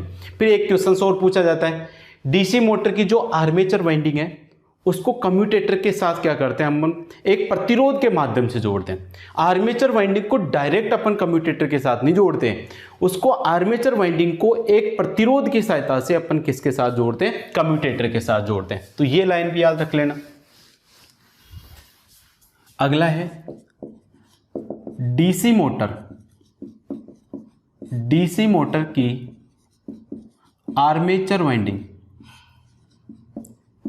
डीसी मोटर की आर्मेचर वाइंडिंग को एक प्रतिरोध की सहायता से, एक प्रतिरोध की सहायता से कम्यूटेटर के साथ जोड़ा जाता है। तो आर्मेचर को कम्यूटेटर के साथ जोड़ने के लिए हमको एक प्रतिरोध की आवश्यकता होती है, किसमें, डीसी सीरीज मोटर में। तो ये सारे क्वेश्चंस आपके डीसी सीरीज मोटर के अंदर आते हैं, वो सारे क्वेश्चंस मैंने आपको लिखवा दिए। अब बात आती है डीसी सीरीज मोटर के अंदर ग्राफ के बारे में। डीसी सीरीज मोटर के अभिलाक्षणिक वक्र से भी आपके क्वेश्चंस आते हैं। अब डीसी सीरीज मोटर के अंदर अपन पढ़ेंगे ग्राफ, अभिलाक्षणिक वक्र ऑफ डीसी सीरीज मोटर, है ना। तो डीसी सीरीज मोटर के अभिलाक्षणिक वक्र, अब हम किसके बारे में पढ़ेंगे, अभिलाक्षणिक वक्र के बारे में पढ़ेंगे।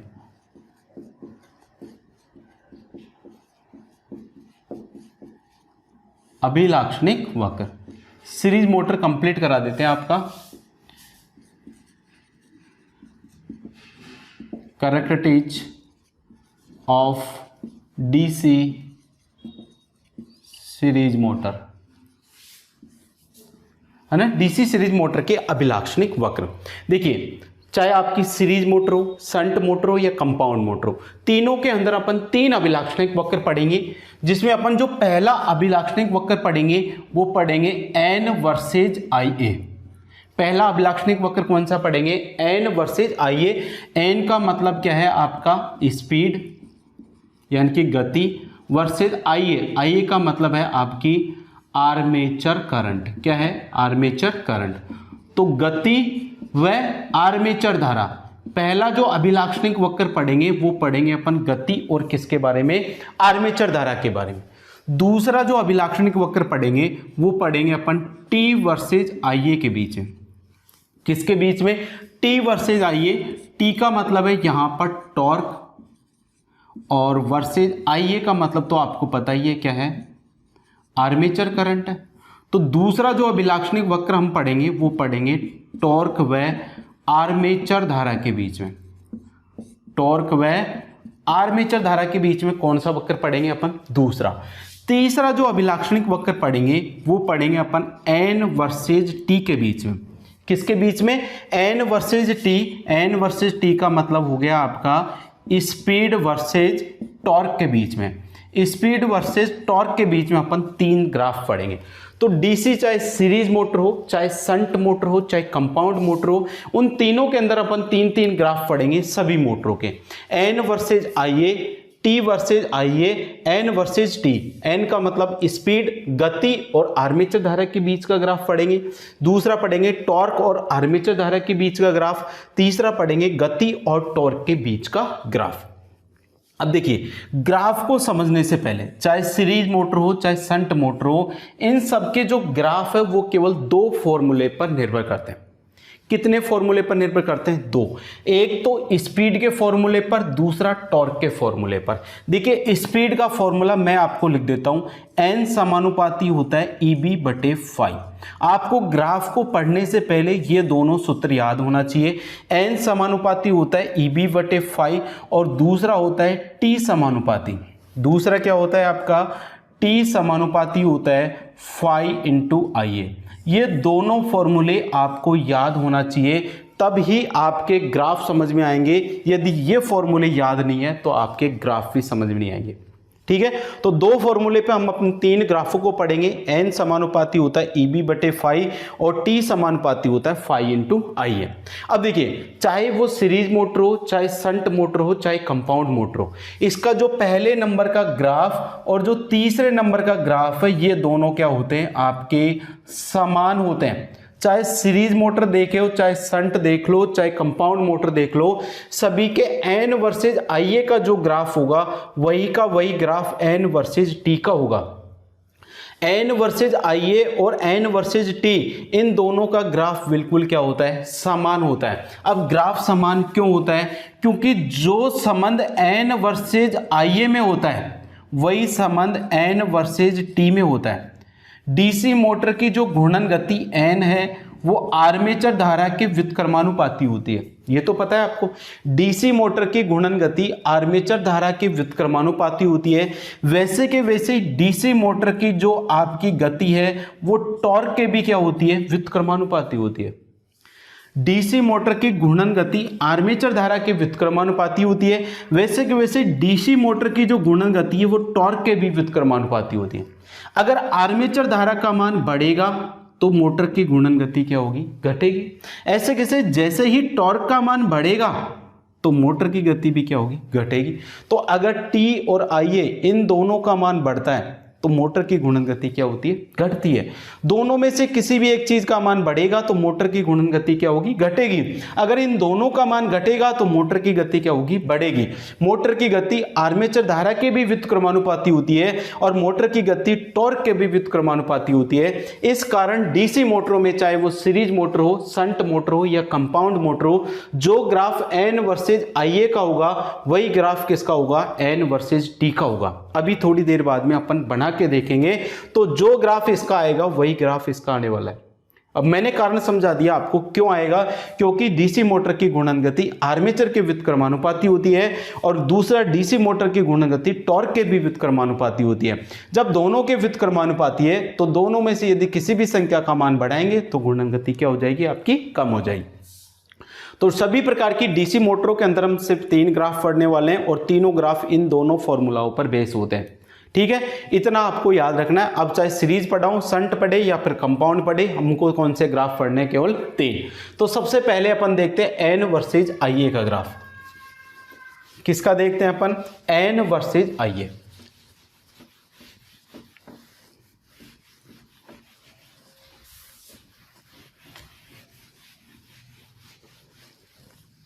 देखिए, अभी अपने देखा डीसी मोटर की जो गुणन गति है एन समानुपाती होता है ईबी बटे फाई होता है। ये जो फाई है, इस फाई का मान किसके समानुपाती होता है? आईएसी के समानुपाती होता है। और हमने देखा था ये जो आई एस ये इसका मान इस आर्मेचर धारा के बराबर होता है, होता नहीं होता? तो अगर इसका मान इसके बराबर है तो मैं यहां पर फाई का मान डायरेक्ट किसके समानुपाती होगा? आईए के समानुपाती होगा। तो मैं सिर्फ फाई के स्थान पर यहां पर क्या लिख सकता हूं? मैं आई ए लिख सकता हूं। अब ईबी का यहां पर कोई रोल नहीं है तो ईबी को अपन हटा सकते हैं। तो डीसी मोटर के अंदर जो घूर्णन गति एन है वो क्या होती है? आर्मेचर धारा के व्युत्क्रमानुपाती होती है। अभी थोड़ी देर पहले मैंने आपको समझाया था। डीसी मोटर की घूर्णन गति आर्मेचर धारा के क्या होती है? व्युत्क्रमानुपाती होती है। जब ये आर्मेचर धारा के व्युत्क्रमानुपाती है तो जब अपन स्पीड और जो आर्मेचर करंट है इन दोनों के बीच में अपन जब ग्राफ खींचेंगे, इधर लेंगे अपन एन और इधर लेंगे आईए, तो दोनों के बीच में जब ग्राफ खींचेंगे तो इनका जो ग्राफ है वो कौन सा आता है? आपका अति परवलयाकार आता है। कौन सा आता है? अति परवलयाकार। ये होता है हाइपरबोला। क्या बोलेंगे इसको? हाइपरबोला, यानी कि अति परवलय।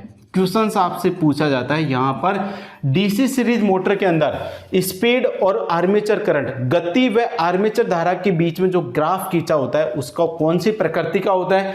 तो डीसी सीरीज मोटर के अंदर गति और आर्मेचर धारा के बीच में खींचा गया ग्राफ अति परवलय प्रकृति का होता है। कौन सा होता है? अति परवलय प्रकृति का।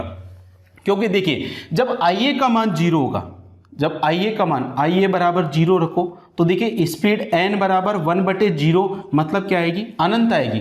जब इस आईए का मान यहाँ पर 0 होगा तो देखिए गति कितनी है? अनंत जाके मिल रहा है कि कहीं जाने कहाँ जाके मिल रहा है, तो गति क्या होगी आपकी? बहुत ज्यादा होगी। जब आईए का मान कम होगा, आईए का मान कम होगा तो मोटर की स्पीड क्या होगी? ज्यादा होगी। देखिए आईए यहाँ पर कम है ना, तो यहाँ पर देखिए यहाँ पर आईए इतना सा है तो मोटर की स्पीड इतनी आ रही कि नहीं आ रही? तो आईए का मान यदि कम है तो मोटर की स्पीड क्या होगी? ज्यादा होगी। तो मोटर की स्पीड जब यदि आईए का मान कम होगा तो क्या होगा? आपका मोटर की स्पीड ज्यादा होगी। आईए कब कम होगा? जब लोड का मान कम होगा। तो जब डीसी सीरीज मोटर पर लोड कम होता है तो मोटर की घूर्णन गति क्या होती है? बहुत ही ज्यादा होती है। और यदि मैंने नो लोड की अवस्था में कर दिया तो घूर्णन गति अनंत हो जाएगी आपकी। तो वो क्वेश्चन आपका यहां से क्लियर होता है। हमने लिखाया था ना अभी, डीसी सीरीज मोटर की नो लोड की अवस्था में उसकी घूर्णन गति क्या होती है? अनंत होती है। वो कारण यहां पर है। नो लोड की अवस्था में इस आईए का मान कितना होगा? 0 होगा। और जब आईए का मान 0 होगा तो इस ग्राफ के अंदर देखिए कहां पर दिखाई दे रहा है कि आपको एन ये लाइन टच कर रही है क्या? नहीं कर रही, मतलब अनंत है, स्पीड का मान अनंत है। और यदि लोड का मान कम होगा तो आईए का मान भी कम होगा। आईए यहां पर कम है तो यहां पर देखिए आईए जब यहां पर कम है तो स्पीड का मान क्या है आपका? बहुत ही ज्यादा। तो ये यहां से क्लियर हो जाता है आपका डीसी सीरीज मोटर में जब लोड का मान कम होता है तो उसकी घूर्णन गति क्या होती है? बहुत ही ज्यादा। अब जैसे जैसे लोड बढ़ाते जाएंगे, जैसे जैसे हम लोड बढ़ाते जाएंगे वैसे वैसे घूर्णन गति कम होती जाएगी। देखिए यहां पर देखिए यहां पर कितनी आ गई इसकी घूर्णन गति? यहां पे आ गई ना। पहले घूर्णन गति इतनी थी, पहले इतनी थी, अब कितनी आ गई? इतनी। अब लोड के मान को और ज्यादा बढ़ाया तो घूर्णन गति और कम हो गई। अब जैसे जैसे लोड का मान बढ़ाते जाएंगे तो आर्मेचर धारा का मान बढ़ेगा और जैसे जैसे आर्मेचर धारा का मान बढ़ता जाएगा तो मोटर की गति क्या होती जाएगी? कम होती जाएगी। तो आपको याद रखना है डीसी सीरीज मोटर के अंदर एन समानुपाती होता है 1/A के। ठीक है, इतना हो गया। अब देखिए आगे क्या होगा। इसके अंदर आपको याद रखना है, वो क्या रखना है? डीसी सीरीज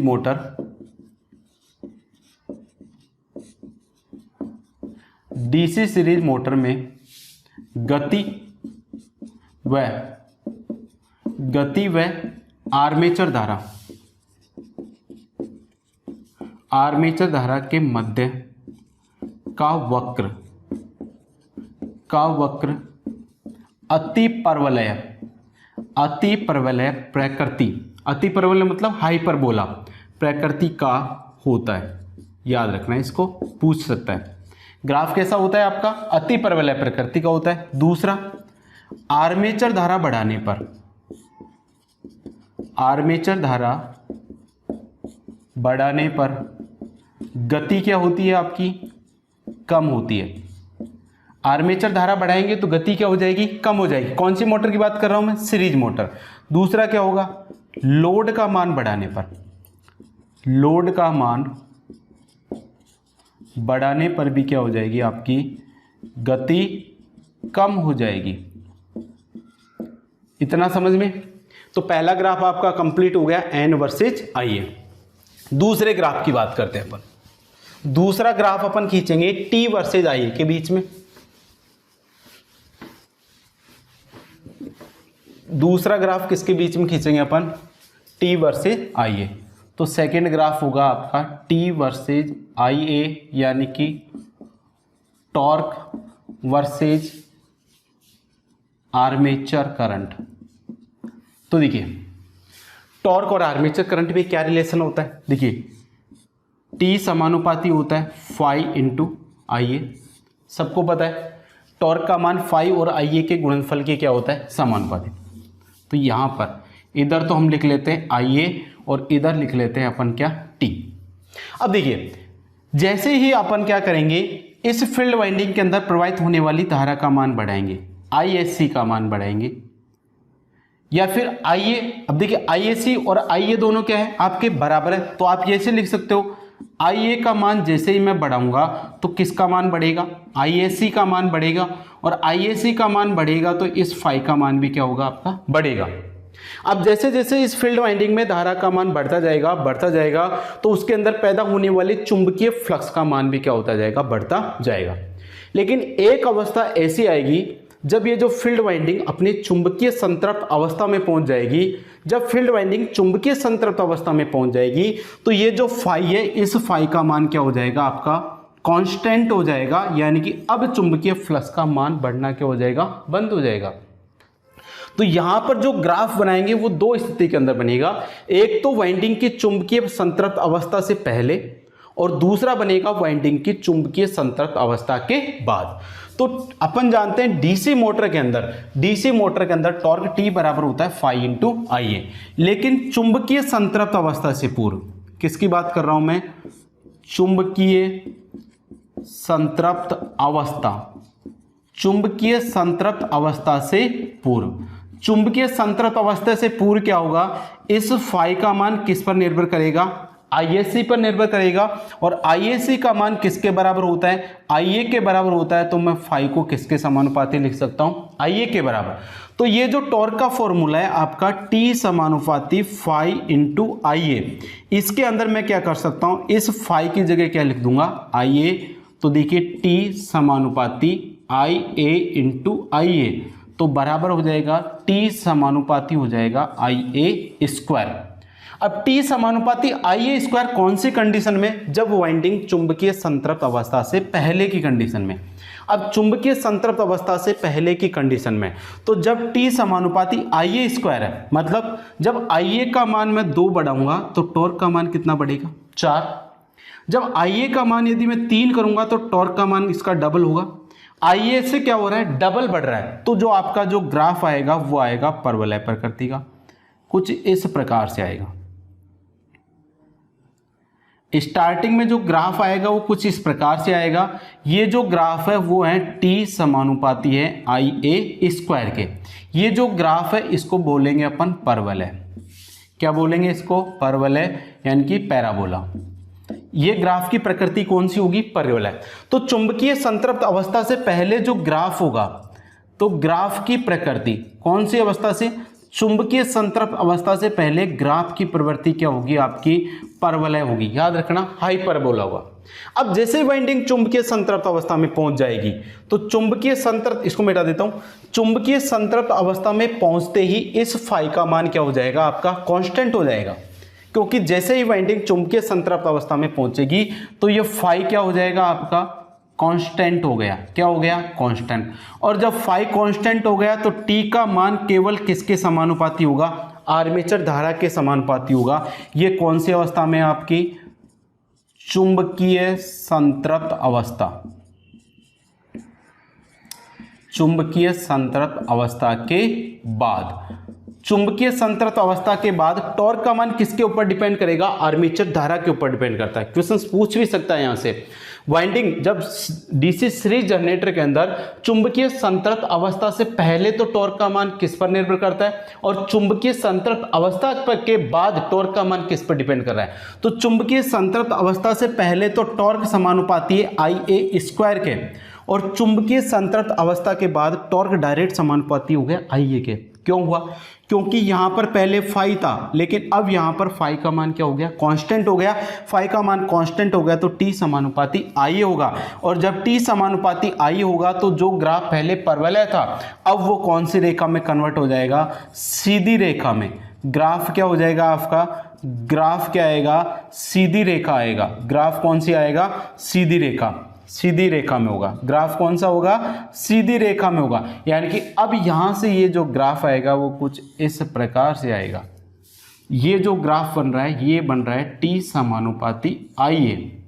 ये तो है चुंबकीय संतृप्त अवस्था से पहले, और ये है चुंबकीय संतृप्त अवस्था के बाद। ये तो है आपके फुल लोड तक, यहां तक का जो ग्राफ है, ये ग्राफ तो है आपका फुल लोड तक, और ये है फुल लोड के बाद जब लोड को एक्स्ट्रा लगा रहे हैं। जब लोड का मान बहुत ज़्यादा करेंगे तो आई का मान ज़्यादा होगा। आई का मान ज़्यादा होगा तो फाई जो वाइंडिंग है चुंबकीय संतृप्त अवस्था में पहुंच जाएगी, और जब वाइंडिंग चुंबकीय संतृप्त अवस्था में पहुंच जाएगी तो फाई का मान कांस्टेंट हो जाएगा। तब टॉर्क का मान सिर्फ आर्मेचर धारा के समानुपाती होगा। तो आपका जो ग्राफ होगा वो बिल्कुल कैसे आएगा? सीधी रेखा में। अब देखिए यहाँ से जो क्वेश्चंस पूछा जाता है वो क्वेश्चंस ये पूछा जाता है कि चुंबकीय संतृप्त अवस्था में जब अपन टॉर्क और IA, टॉर्क और आर्मेचर करंट के बीच में अपन जब ग्राफ खींचते हैं तो इसका ग्राफ चुंबकीय संतृप्त अवस्था से तो क्या पहले तो क्या होता है? परवलय प्रकृति का होता है, और चुंबकीय संतृप्त अवस्था के बाद ये ग्राफ क्या हो जाता है? आपका सीधी रेखा में कन्वर्ट हो जाता है। अब सीधी रेखा में कन्वर्ट क्यों हो रहा है? क्योंकि चुंबकीय संतृप्त अवस्था से पहले टॉर्क का मान तो आर्मेचर धारा के वर्ग के समानुपाती होता है, लेकिन चुंबकीय संतृप्त अवस्था के बाद टॉर्क का मान केवल आर्मेचर धारा के समानुपाती होता है। ये क्लियर? अब जो आपका लास्ट ग्राफ बच रहा है वो लास्ट ग्राफ है आपका N वर्सेस T के बीच। फिर आपकी डीसी मोटर है वो कंप्लीट हो जाएगी। डीसी सीरीज मोटर का सिर्फ लास्ट वाला ग्राफ बचा है आपका, और ये लास्ट वाला ग्राफ है आपका N versus T। N versus T मतलब स्पीड वर्सेज है armature current. Speed versus armature current के बीच में जो ग्राफ खींचेंगे वो कैसा आएगा?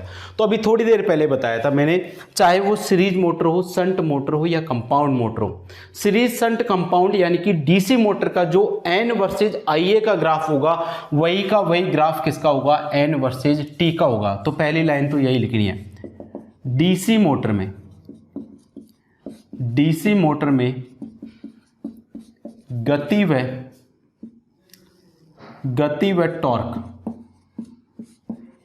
व टॉर्क का ग्राफ, गति व आर्मेचर धारा के ग्राफ के समान होगा। अब देखिए मैं आपको बना के भी बता देता हूं। इधर तो लेते हैं अपन गति N, इधर लेते हैं अपन T। दो फॉर्मूले लिखेंगे अपन। पहला लिखेंगे N समानुपाती लिखेंगे EB बटे फाई, दूसरा लिखेंगे T समानुपाती फाई इंटू IA। दोनों फॉर्मूले मैंने आपको बताया। ये तो डीसी मोटर की घूर्णन गति का है, ये डीसी मोटर के अंदर टॉर्क है। देखिए यहाँ पर इधर जैसे जाएंगे वैसे वैसे टॉर्क का मान क्या होगा? आपका बढ़ेगा। अब जैसे ही डीसी सीरीज मोटर के अंदर मैं टॉर्क का मान बढ़ाऊंगा, किसका मान बढ़ा रहा हूं मैं? टॉर्क का। इधर जा रहे हैं तो टॉर्क का मान क्या हो रहा है? आपका बढ़ रहा है। तो देखिए डीसी सीरीज मोटर के अंदर मैंने टॉर्क का मान बढ़ाया। अब डीसी सीरीज मोटर के अंदर यदि मैं टॉर्क का मान बढ़ाता हूं तो इसका मान बढ़ गया, तो बताइए फाई का मान बढ़ेगा या नहीं बढ़ेगा? बढ़ेगा ना। और इस IA का मान भी बढ़ेगा। भाई टॉर्क का मान बढ़ रहा है तो फाई का मान ही बढ़ेगा। आइए, जब फाई और आइए इन दोनों में से किसी एक या फिर दोनों का मान बढ़ेगा तभी तो इस टॉर्क का मान बढ़ेगा। तो टॉर्क के बढ़ने से कौन बढ़ा आपका, फाई बढ़ा। कौन बढ़ा, फाई। अब बताइए, जब यहां पर अब इधर आ जाओ, मैंने क्या किया, टॉर्क का मान बढ़ाया, टॉर्क का मान बढ़ाने से फाई का मान क्या हो गया आपका, बढ़ गया। अब बताइए, जब फाई का मान बढ़ेगा तो मोटर की स्पीड क्या होगी आपकी, घटेगी। तो फाई का मान बढ़ने से डीसी मोटर की स्पीड क्या हो जाएगी, घट जाएगी। तो मैंने बताया था डीसी मोटर के अंदर एन इनवर्सली प्रोपोर्शनल होता है 1/T के अंदर, यानी कि जैसे जैसे हम टॉर्क का मान बढ़ाएंगे तो मोटर की स्पीड क्या हो जाएगी, घट जाएगी, क्योंकि टॉर्क का मान बढ़ाने से फाई का मान बढ़ता है, और यदि फाई का मान बढ़ेगा तो मोटर की स्पीड क्या हो जाएगी आपकी, कम हो जाएगी। तो फाई का मान, तो इसके अंदर भी जो ग्राफ आता है, तो जो ग्राफ आएगा वो इसी प्रकार का आएगा, यानी कि अति परवलय प्रकृति का। क्योंकि हमने देखा था जो आपका गति और आर्मेचर करंट के बीच में जो ग्राफ आया था वो भी आपकी अति परवलय प्रकृति का आया था। तो यहां पर भी जो ग्राफ आएगा वो कौन सी होगा, आपका अति परवलय प्रकृति का होगा। तो दो फॉर्मूले याद रखने, एन समानुपाती बी बटे फाई, टी समानुपाती फाई इंटू आई। टॉर्क का मान बढ़ाया तो फाई का मान बढ़ा, और जैसे ही फाई का मान बढ़ा तो मोटर की स्पीड क्या हो जाएगी आपकी, कम हो जाएगी। तो देखिए, जैसे जैसे मैं टॉर्क का मान बढ़ाता जाऊंगा वैसे वैसे मोटर की स्पीड क्या होती जा रही है आपकी, नीचे आती जा रही है। ठीक है, तो ये हो गया आपका। अब इसके अंदर सिर्फ एक लाइन और लिखनी है आपको, डीसी सीरीज मोटर में गति व टॉर्क के मध्य का ग्राफ अति परवलय प्रकृति का होगा, हाइपरबोला होगा। अब देखिए, एक चीज और देख लीजिए यहां पर, तो टॉर्क का मान क्या हो रहा है आपका, इसमें बढ़ रहा है। अब देखिए, जब स्टार्टिंग समय में जब मोटर को हम स्टार्ट करते हैं तो स्टार्टिंग समय में एन बराबर कितना होगा, 0 होगा।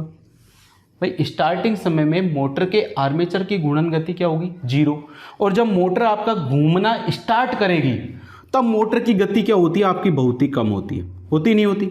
जब मोटर की गति कम है तो स्टार्टिंग समय की बात कर रहा हूं, प्रारंभ के अंदर मोटर की घूर्णन गति क्या होती है, कम। मतलब एन का मान क्या होता है आपका, कम होता है जब मोटर की घूर्णन गति कम है। तो देखिए, टॉर्क का मान कहीं आपको आ रहा है क्या, टॉर्क का मान क्या हो जाएगा आपका, बहुत ज्यादा हो जाएगा, होगा नहीं होगा, इतना टॉर्क आ रहा है मान लेते हैं।